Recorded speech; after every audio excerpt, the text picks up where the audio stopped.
বিকেলে ফোন ঘাঁটতে ঘাঁটতে পেয়েছি নতুন রেসিপির সন্ধান, তাও আবার কি না মিনি সিঙ্গারা। চলো দেখে নি কিভাবে বানাই। প্রথমে ময়দাটাকে মেখে নেবো। ময়দাটা মাখার জন্য পরিমাণ মতো চিনি, খাবার সোডা, নুন আর জল আর পরিমাণ মতো তেল দিয়ে ভালো করে ময়দাটাকে মেখে আর ঢেকে রেখে দেবো আধ ঘন্টার মতো। আধ ঘন্টাটা বসে থাকলে হবে না, কাজ আছে। ছোট্ট ছোট্ট করে আলুগুলোকে কেটে নিতে হবে। আলু, পেঁয়াজ, টমেটো, রসুন, আদা আর ধনেপাতা।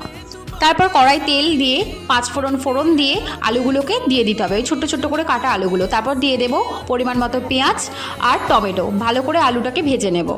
যখন দেখবো সেদ্ধ হয়ে আসে তখন আদা রসুনটাকে একটুখানি থেতলে নেবো, মানে একটু থেতো করে নেব। পরিমাণ মতো জিরে গুঁড়ো, ধনে গুঁড়ো, লঙ্কা গুঁড়ো, হলুদ গুঁড়ো এবং ওই